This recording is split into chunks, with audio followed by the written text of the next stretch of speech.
वो बोल नहीं सकते लेकिन दर्द महसूस करते हैं। वो भी किसी के बच्चे हैं जिन्हें आप ज़बह करते हैं।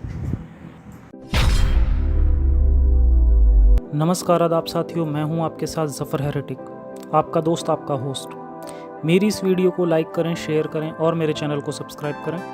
साथ ही घंटी के बटन को दबाकर ऑल नोटिफिकेशन ऑप्शन को सिलेक्ट कर लें।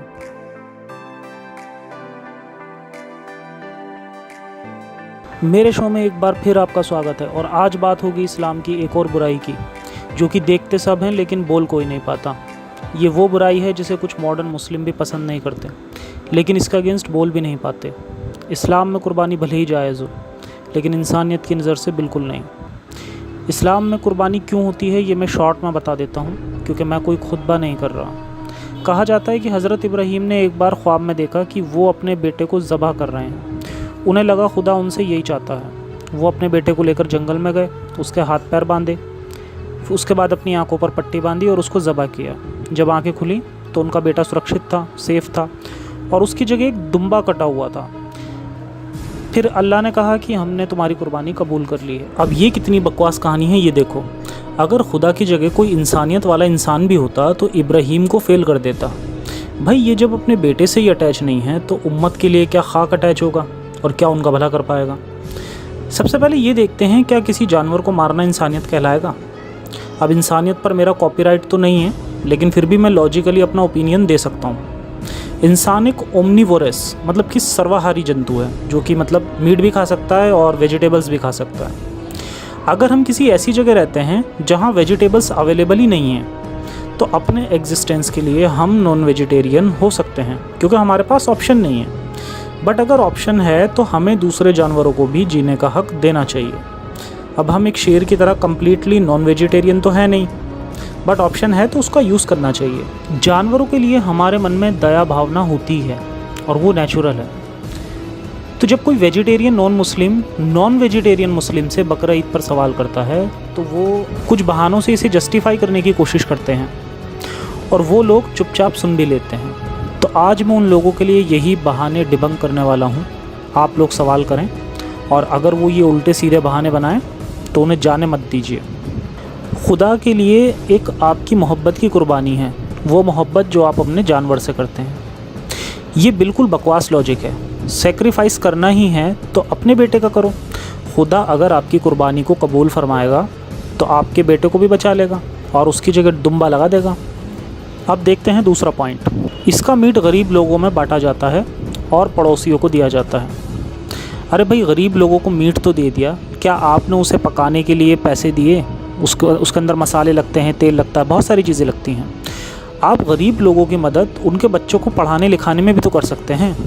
अगर एक दिन वो गोश्त खा भी लेंगे तो उससे क्या फ़र्क पड़ जाएगा उनकी लाइफ पर। आइए अब देखते हैं एक और पॉइंट। ये लोग जानवरों का ज़मीन पर बैलेंस बराबर कर रहे हैं। कितने जानवर हर साल कट जाते हैं, अगर इन्हें ना काटा जाए तो कितने जानवर बढ़ जाएंगे। ये बात भी बिल्कुल बकवास है। अगर इस लॉजिक को देखें तो इंसान की पॉपुलेशन की प्रॉब्लम भी हर जगह है, तो वहाँ उन्हें भी मारना सही होगा। पॉपुलेशन को रोकने का सही तरीका उसे बर्थ कंट्रोल से रोकना होता है। अब इतने बकरे कुर्बानी के लिए कहाँ से आते हैं? तो इसका जवाब है कि सिर्फ बकरा ईद के लिए बहुत सारे गोट, शीप, फॉर्म होते हैं जो केवल बकरा ईद के पर्पस से ही पूरे साल जानवरों को पालते हैं और वहाँ उनकी ज़िंदगी और भी नर्क होती है। अब एक पॉइंट वो ये भी देते हैं, प्लांट्स में, पौधों में भी तो ज़िंदगी होती है। तो पौधों को, सब्जियों को खाने वाला भी एक्चुअली में पूरी तरह से वेजिटेरियन नहीं। आप लोगों को कौन पढ़ाए कि वेज लोग केवल प्लांट्स नहीं खाते, फ्रूट्स भी खाते हैं।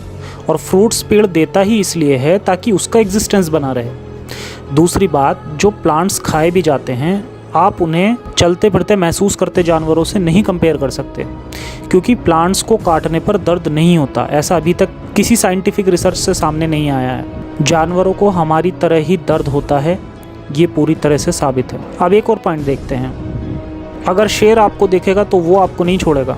अरे भाई, वो एक जानवर है, नॉन वेजिटेरियन है। वो इवॉल्व ही इस तरह हुआ है कि वो प्लांट्स नहीं खा सकता, इसलिए वो आपको खाएगा ही। और अगर आप शेर की इस प्रॉपर्टी को बेस बनाकर कंपेयर कर रहे हैं तो फिर उसमें और आप में क्या फ़र्क है? आप भी हैवान हो फिर। एक पॉइंट ये भी होता है, अल्लाह ने हमें 2 नोकीले दांत गोश्त काटने के लिए दिए हैं। तो इसमें कोई बुराई नहीं। पहली बात तो अल्लाह ने नहीं दिए, वो इवॉल्व हुए हैं। चलो मान भी लें कि नेचर की तरफ से जो मिला उसकी रेस्पेक्ट करें, तो खतना करके क्यों उसकी क्रिएशन में मॉडिफिकेशन करते हो? कपड़े क्यों पहनते हैं? बाकी इंसान वाले काम क्यों करते हैं? बस यही याद आती है नेचर की। फिर वहाँ पर इनके दूसरे और भी बेसिर पैर के लॉजिक आने लगते हैं कि अल्लाह ने ये कहा है, अल्लाह ने वो नहीं कहा। मतलब अदालत इनकी, वकील इनका, जज इनका और जजमेंट भी इनका। अब चलते हैं एक लास्ट पॉइंट की तरफ। दुनिया में इतने सारे जानवर रोज़ काटे जाते हैं, KFC में या अदर रेस्टोरेंट में, तो वहाँ पर तो कभी कोई कुछ नहीं बोलता। देखो, यहाँ हम समझते हैं कि पूरी दुनिया वेजिटेरियन नहीं हो सकती, और शायद आने वाले टाइम में हो भी जाए जब इंसान के अंदर और इंसानियत आ जाए। लेकिन बकरा ईद का सबसे बड़ा इशू जो मुझे पर्सनली लगता है वो ये है कि लोग जानवरों की कुर्बानी घर से करते हैं। घर में छोटे मासूम बच्चे भी होते हैं और उनका मन बिल्कुल पाक होता है, उनके अंदर रहम भी होता है। लेकिन जब हर साल कुर्बानी जैसा नफ़रत और हैवानियत का मंजर वो जीते हैं, तो धीरे धीरे उनके अंदर से ये रहम भी मर जाता है, चाहे जानवर के लिए हो या इंसान के लिए हो। तो मेरी मुस्लिम भाइयों से यही अपील है कि गलत के ख़िलाफ़ आवाज़ उठाना शुरू कर दो।